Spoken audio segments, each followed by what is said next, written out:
What is it that makes the British seaside sinister? Why does it seem to attract so many killers? Is it the fact that the tide washes away their sins? Is it the fact that it's the end of the line? There's nothing overly frightening about a big wheel or a carousel. But what is undeniable is that the British seaside attracts and has always attracted death and murder.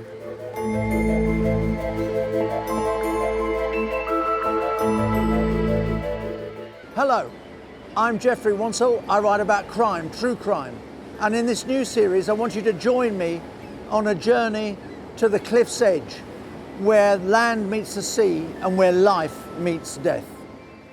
Whilst some may consider my opinions to be bold, they have been formed after writing bestsellers about real killers for the past 30 years and staring evil in the face.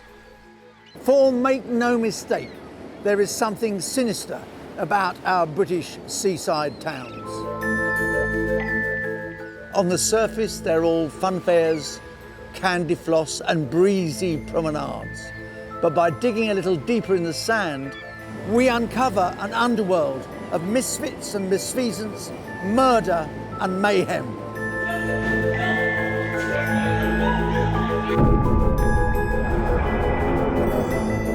And reveal the dark lives of the most deadly coastal killers to ever stalk our shores.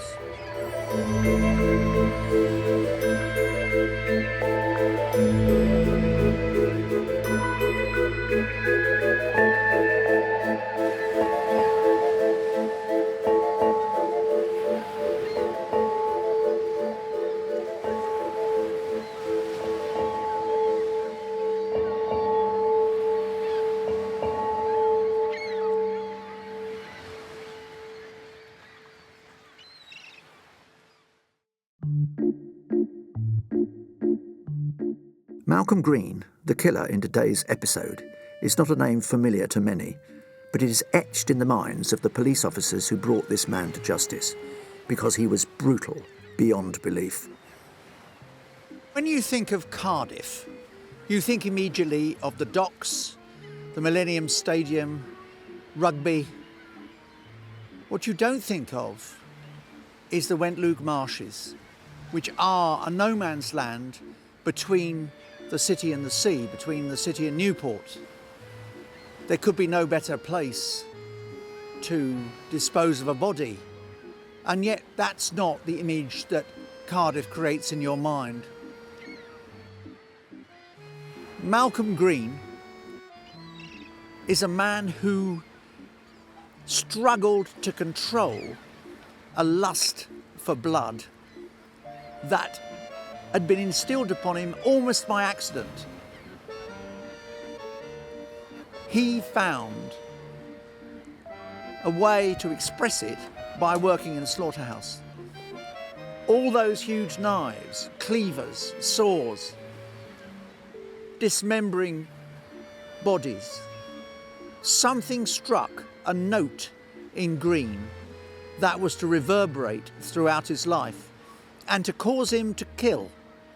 Not once, but twice, in the most depraved manner imaginable.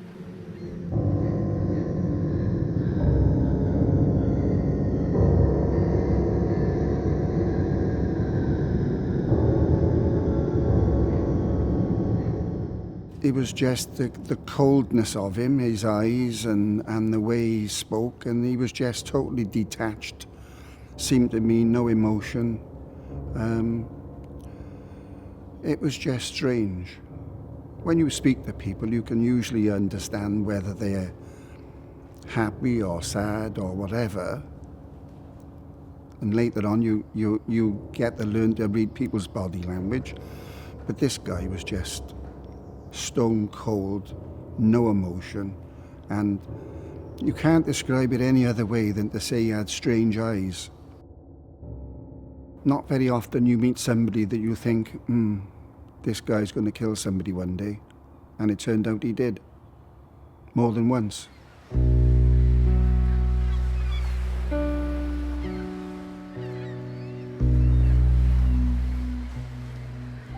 Malcolm Green was born and brought up in Cardiff. He knew the city and the marshes well. He was an unhappy boy, but not desperately so. It wasn't a dysfunctional childhood. It was, in many respects, perfectly ordinary until he reached the age of 11.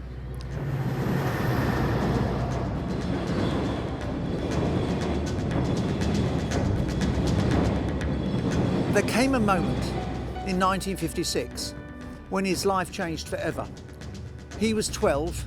He was playing on the railway line with his younger brother. Now, no one has explained ever exactly what happened that day. But what is undeniable is that Green saw his younger brother fall in front of a train and decapitated in front of him. There can be no doubt whatever that Green's life changed dramatically at that single moment.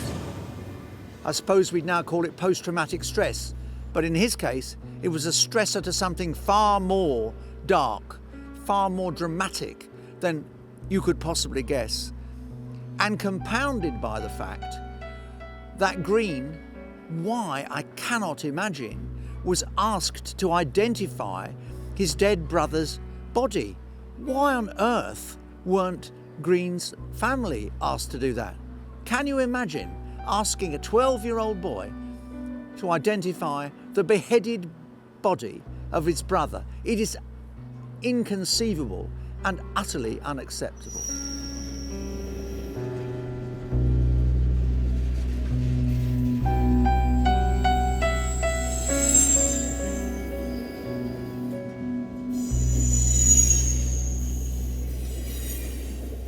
Now that is a tremendous stressful occurrence in anybody's life, but at the age of 12 it would obviously have a very long-term effect on him.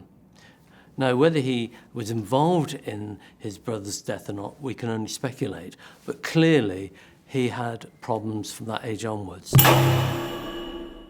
When he left school, he went to work in a slaughterhouse and clearly enjoyed cutting up animals as part of his natural job. And he carried on doing that for a number of years, and then at the age of 24, he went to work as a crane driver. So has he, at that point, lost the opportunity to express his anger, to cut up animals, to enjoy that? It was during this period of his life that Green first came to the attention of the police. We had a call that an alarm had gone off at the butcher's shop in Bridge Street, Cardiff, which was a Jewish butcher's shop, incidentally, whereby they only sold kosher products.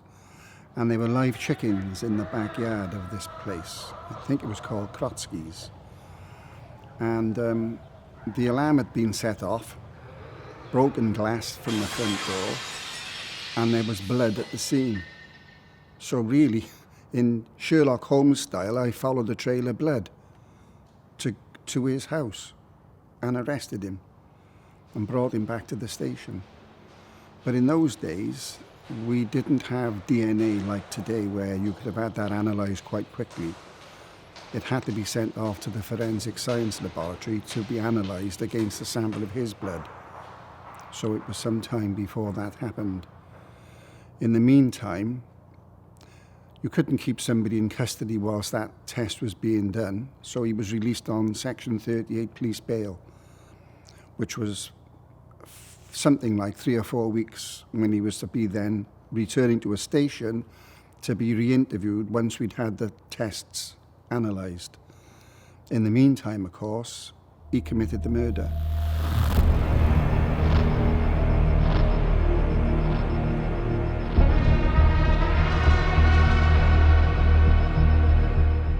Working as a crane driver didn't satisfy Malcolm Green.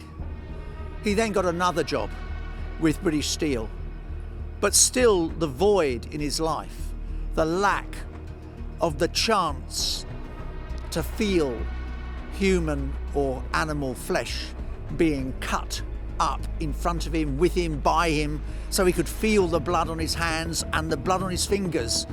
Imagine if you have that kind of bloodlust, it has to be satisfied somehow. And tragically, what happened was that he chose to kill, and that's the most significant thing of all, he chose to dismember the body.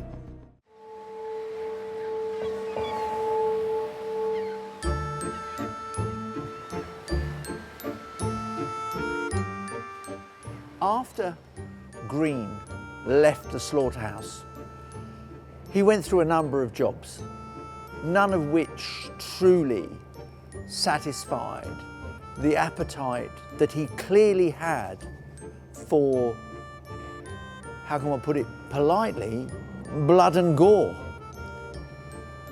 At the age of 24, 25, he finds himself as a crane driver in Cardiff docks.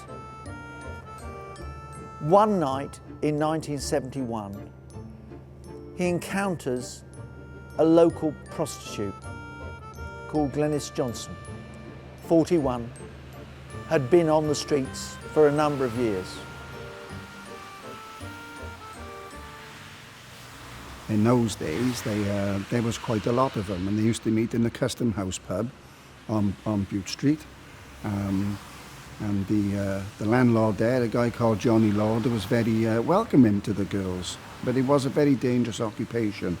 The buildings in the docks then, some were derelict, warehouses, where they would go and ply their trade, or they'd get into a car with a punter and then drive into one of these yards that was quite open.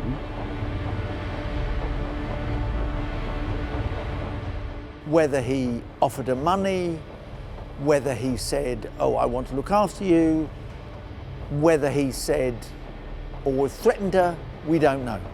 But what we do know is that he took her to Wharf Street in Cardiff and butchered her. And I do mean butchered her.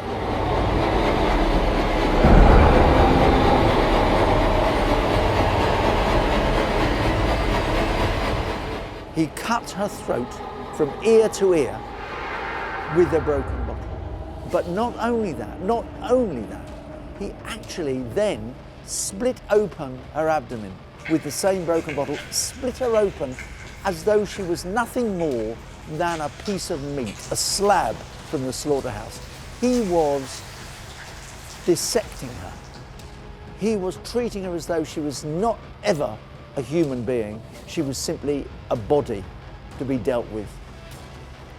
He left her lying in this waste ground.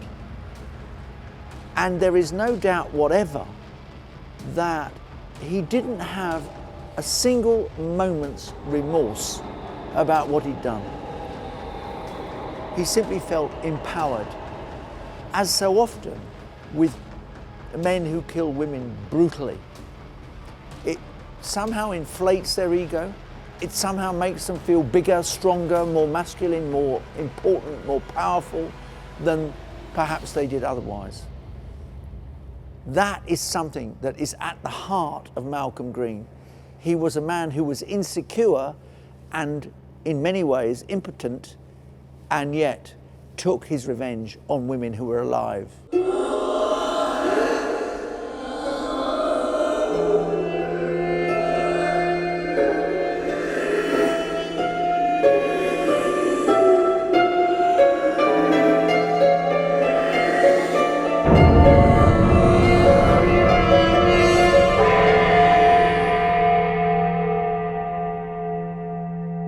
Slit her and cut her up, and I think that was based on the fact that he was capable of doing that for many years of working in a slaughterhouse. He was just using the skills that he'd practiced over many years in the slaughterhouse. No different from a surgeon. Surgeons who spend years cutting up bodies get very good at it. People who are butchering animals also get very good at cutting up animals and very good at cutting up people. But what was interesting was he didn't use a knife. He actually used a piece of glass. So when he met his victim, he wasn't armed with the knife that you would expect him to have been with. So again, it gives an indication of impulsivity, that he actually hadn't planned to kill his prostitute victim. But for whatever reason, he did, and then he cut her up with glass. But it also shows how skilled he was. Here was this girl on the docks, dead, body pretty badly mutilated. Where do you start? And they really didn't have anything until they started getting phone calls. And the phone calls were coming in saying, I know who did it, there's going to be more murders.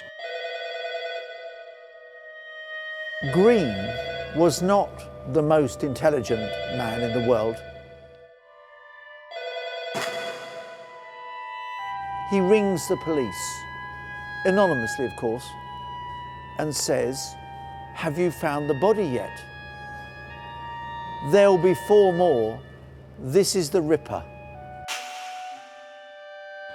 So they tracked these calls to a telephone near the steelworks on the docks.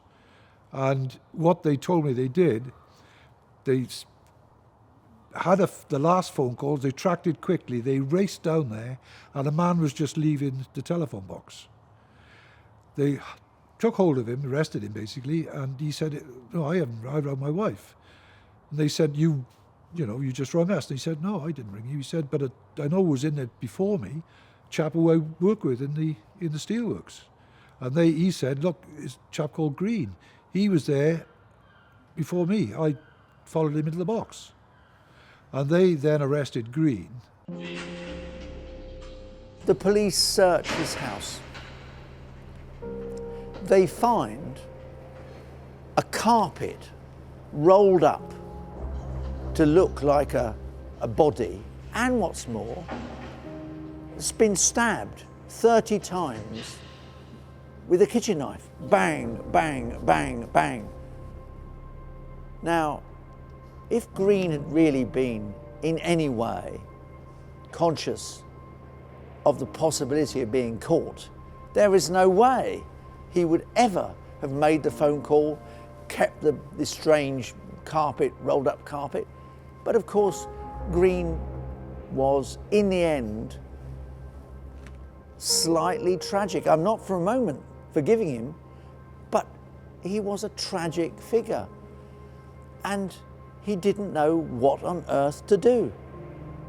And all he did was to incriminate himself.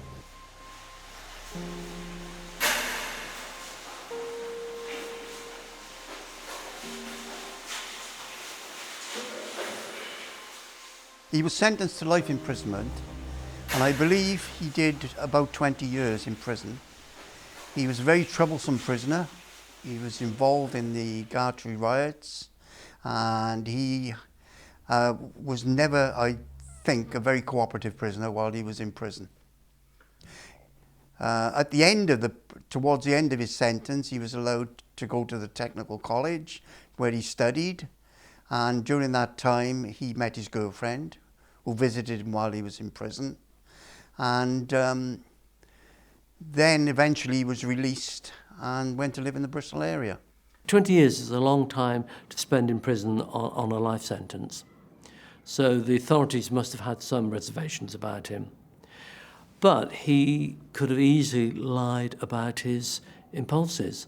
If people don't know that he's fantasizing about killing, if they don't know he's fantasizing about cutting up people and animals, he doesn't tell anybody, doesn't build up trust and relationships with a therapist in the prison system, then he can get through.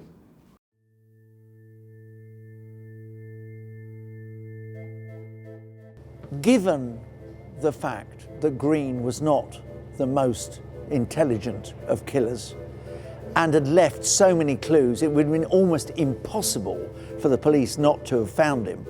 They did indeed.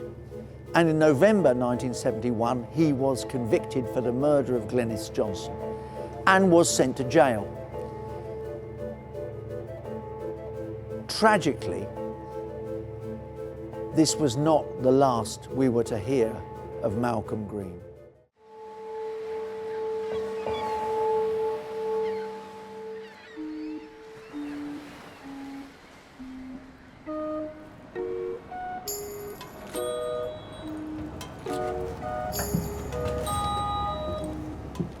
In the wake of the brutal murder of Glennice Johnson, we saw her all but decapitated by Malcolm Green.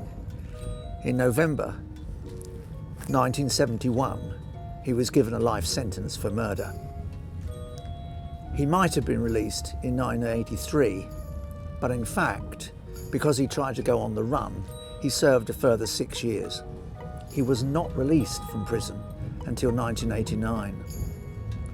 The dreadful truth, the awful tragedy, is that within 5 months, Green was to kill again, and even more brutally than the first time.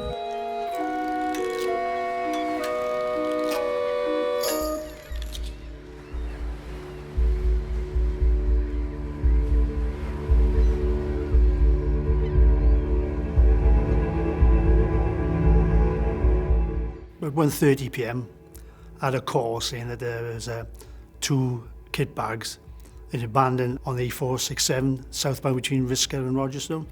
And then as I approached, I could see the 2 bags on the side.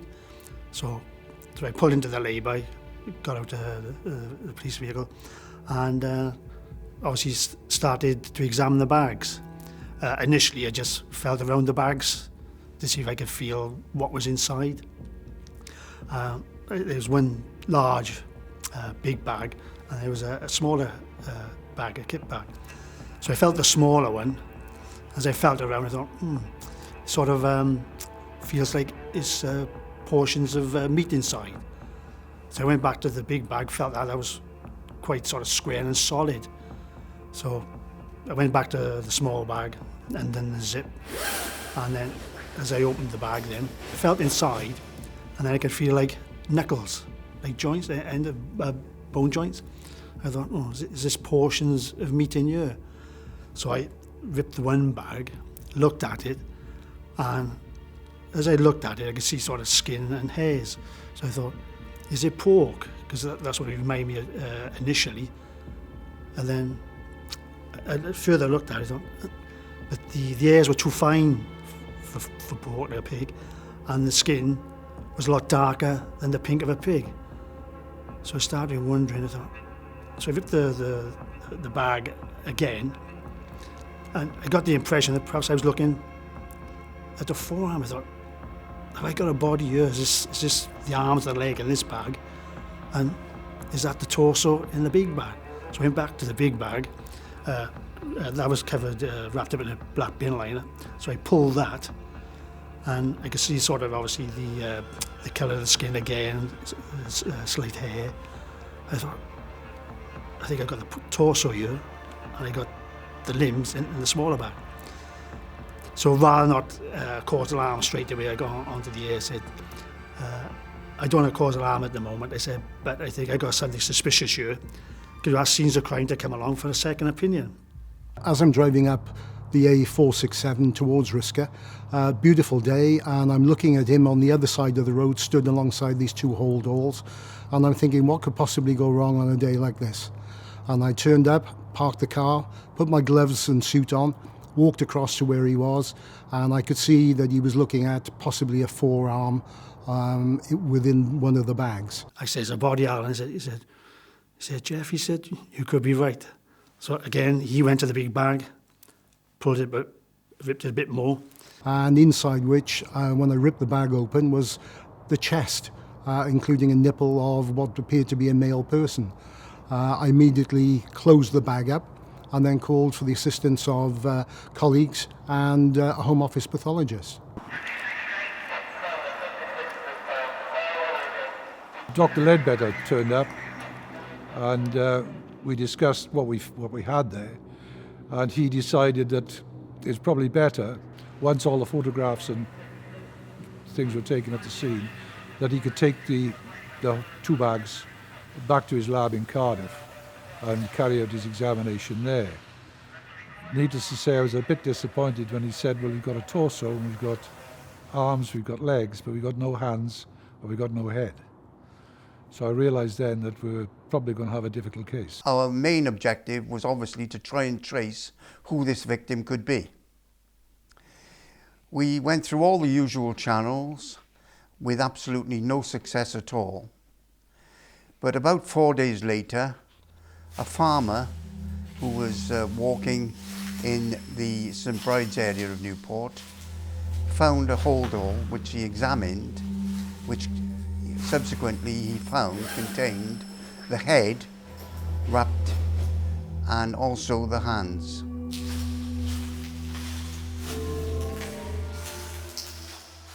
He was quite alarmed, if I recall correctly. Yes, he knew about, obviously, the murder because it'd been on the media throughout the days previously. And yes, he was alarmed, and obviously having rung through to the incident room, he was obviously aware that that was the right place to ring, so he obviously connected the two things and thought that what he had found was connected to the murder.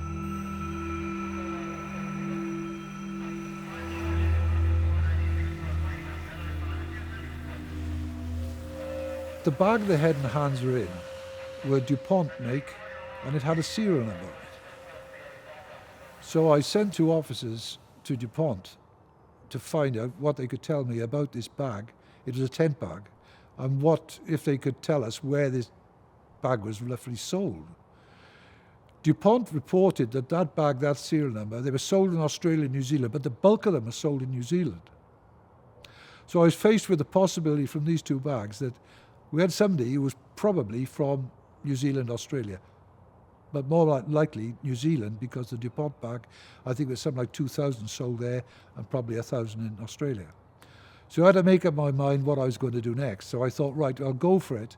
I'll go and say that we think that this guy is probably Australian, New Zealander. But before we do that, let's see what we can do with the head, because we took a photograph of it. But obviously I couldn't put a photograph of the head in the paper. We decided to inform the media of the fact that the only other evidence we had available to us was the photograph of the severed head. The South Wales Argus then notified us that there was an artist that worked for them that may be able to do an artist's impression from the picture of the severed head. So they came up and they did a graphic image of the head. So we didn't have a photograph, we had a graphic image. And I put that out and said, look, we think this chap, we've got no missing people, we think he might be New Zealand or Australian. It's a possibility. If anybody knows of any New Zealanders or Australians who've been in the Newport area or in the, around the area and are missing and haven't been seen for some time, come and let us know. That was on the Thursday evening. On the Friday morning, a chap walked in and said, look, I saw the graphic image in the Argus yesterday, or last night. He said, I think I know who that is, but I'm not sure. The newspaper featuring the artist's impression of the murdered man was distributed across South Wales. One copy was delivered to a pub in Newport, where it was read by someone who immediately recognised the face. It's only by coincidence that someone who was a frequent visitor to my sister's pub came in one night after it had been put in the local newspaper, and there was an identification picture of him, and he said he thought it looked like Clive. My sister said, no, it can't be, he's over in Bristol. So she phoned me. I went to Maindy police station and I spoke with the officer there, and he showed me some drawings and pictures of Clive's head. And I identified him. Clive Tully was a popular young New Zealander who'd come to the UK backpacking and was looking to explore and spend some time with the Welsh branch of his family. There wasn't anything nasty about him. He was just very quiet, a little bit reserved. He's just Clive. While in Newport, he managed to get himself a job with a builder. And when the builder's contract finished, he was offered a job in Bristol with accommodation. And as it happened, one of my father's brothers lived in Bristol, so he went over to Bristol, and as far as we knew, everything was fine. What he didn't know was there was somebody else in his bed sit, Mr. Green, who'd just been let out of jail and was on parole. And as events turned out, sadly, Mr. Green took Clive's life.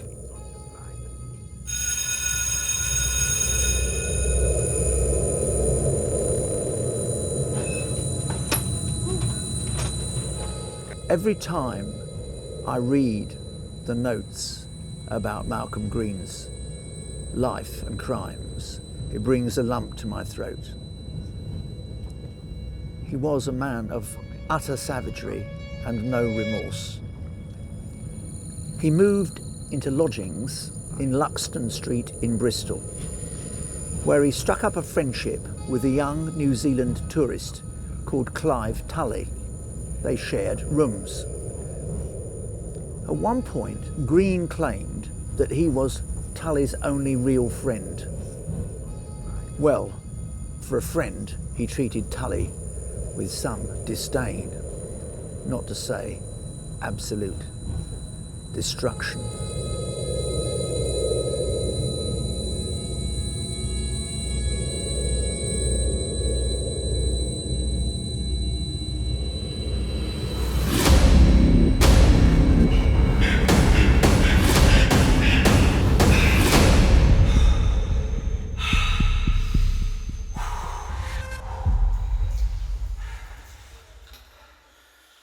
It was a very brutal murder. There were a large number of wounds to the back of the head, which had obviously been inflicted by some sort of weapon and obviously were the cause of his death.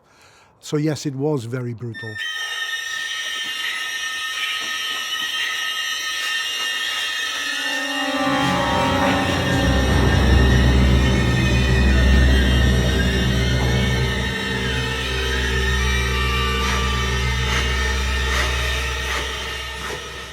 And then, of course, having killed him then, he was dismembered and obviously left for somebody to find.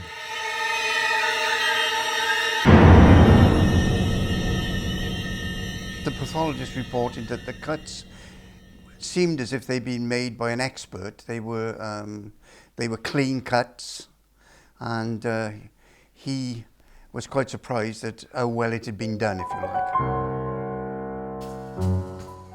After killing Clive, Green proceeded to bag up his dismembered body parts and set off to dispose of them. But unbeknownst to Green, police were already onto him, and detectives decided to give his flat a visit, where a caretaker let them in. Knocked on the door, Green wasn't in. He said, "Oh, I'll just have a look in there." He got the key, looked in there, and he said there's some kit on the floor, which I just looked at, belonging to Tully. It was pretty obvious there was blood all over the place under the bed. The bed was actually over the patch of blood, which was about 46 inches square, basically. Also, we found in the flat a parole notice of Malcolm Green, which told us that he had previous convictions for murder. So it became quite obvious that it was really necessary to find him as quickly as possible.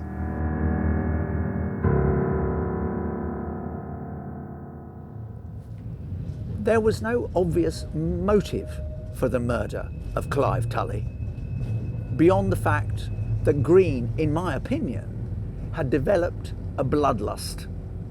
Partly his history as a slaughterman, partly his original murder, but now he had a taste for it, and that taste was utterly impossible to deny.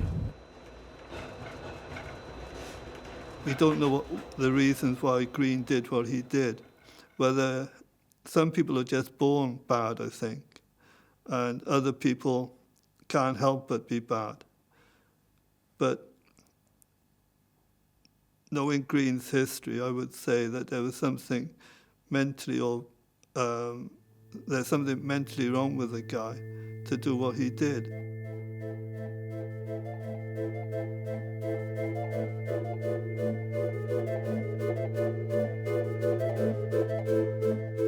Green allowed his addiction to blood to blur his common sense. One of the mistakes he made was to leave his fingerprints all over the rucksack containing the torso of Tully. He was a killer already on the police's books. It would not take them very long to find him.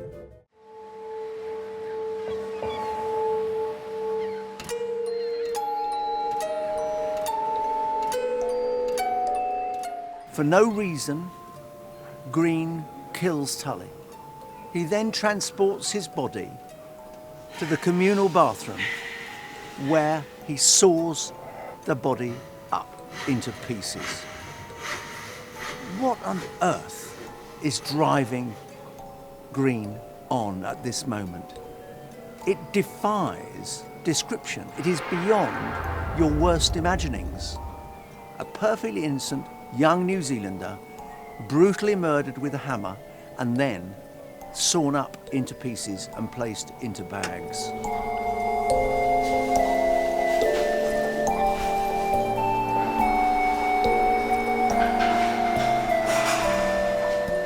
From inquiries we made with neighbours, we were able to ascertain that he was out with his girlfriend and his girlfriend's parents, and that he had been staying at his girlfriend's flat. So we went and waited outside the flat until they returned, and then he was arrested.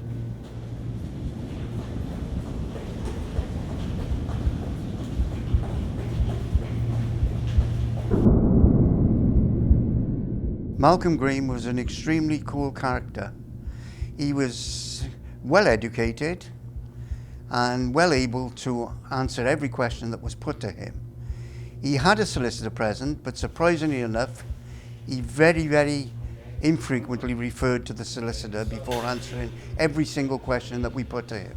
I found this most unusual because most people we interview for serious crimes are usually no commenting, or if they answer just the question you ask them. But Green seemed as if he wanted to tell us everything that he could and try and turn us away from the scene. The supremely confident Green believed he could outwit the police during his interrogation, but behind the scenes, detectives were constructing a strong case against him, based on the trail of forensic evidence he'd left. We soon found out that Tully's DNA was in the flat. There was blood everywhere. There was parts of blood in the sink, on the carpet. We could show that Green had bought cleaning materials from local hardware shops to clean the flat. He was identified. He was picked out on an ID parade by the gentleman as dropping the bags off. His girlfriend admitted that he'd borrowed the car on that day, the day that the bags were dropped off. We found Tully's blood in the car, the boot of the car. So it all fell together fairly quickly. There is evidence everywhere that Malcolm Green must have committed the crime. But when Green gets to court and all these dreadful details are put before the jury, he is utterly emotionless. Doesn't blink, shows no sign of remorse, no sign of anything, except he wanted to get away with murder.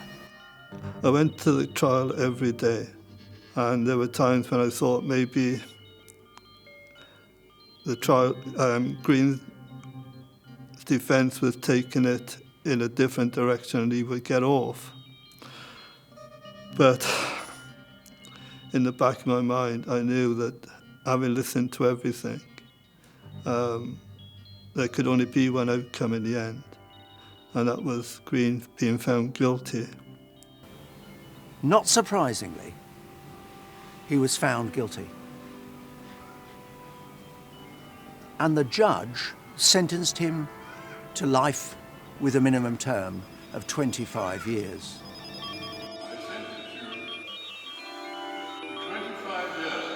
He didn't admit that crime. He didn't talk about anything. There's no comment, basically. He just, I didn't do it, basically. Like he said to his girlfriend, he opened his arms like that. He said, "I didn't do it, sweetheart. I didn't do it." She said, "I know. I'll wait for you." I didn't do it. I didn't do it. You're lying. Despite the display of histrionics that were acted out at the end of the trial, there was no escaping the fact that Green was now a convicted double murderer. The question remains, how could he have been freed to kill again? I can't understand how the parole board in this country allowed him to go free, having committed one murder, and the judge in that trial said this man is too dangerous to be allowed out on the street again. And even after that, the parole board decided this man was safe to be let out on the street.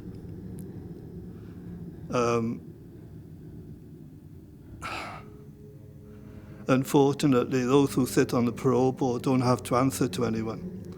If they make a mistake, they can just move on to the next case.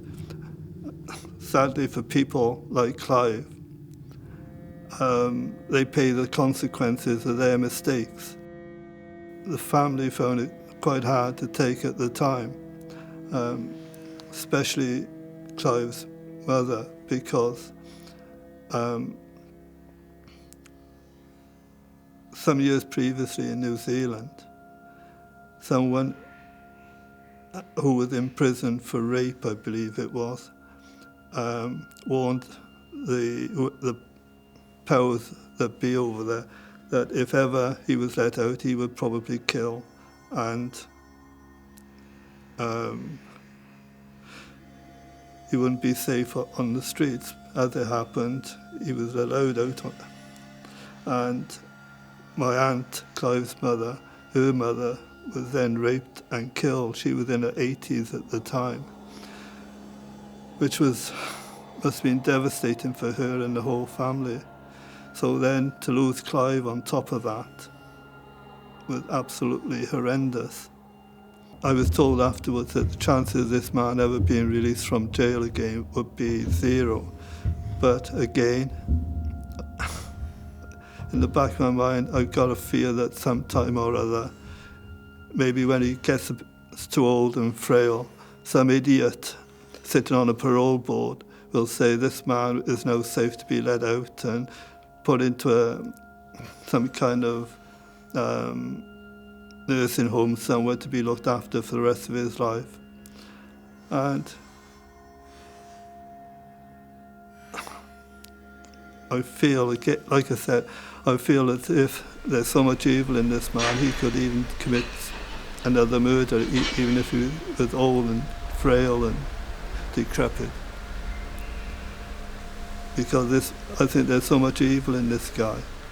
Clive had a future. He had the world in front of him, and that was taken away from him. He should now be in the prime of his life. He should be married, he should have children, and he should be living a happy, wonderful life. But sadly, that was all taken away from him.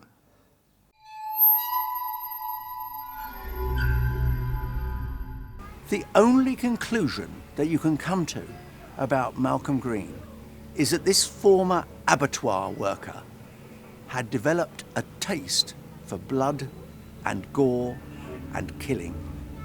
And it was so deeply ingrained in his soul that he could not escape it.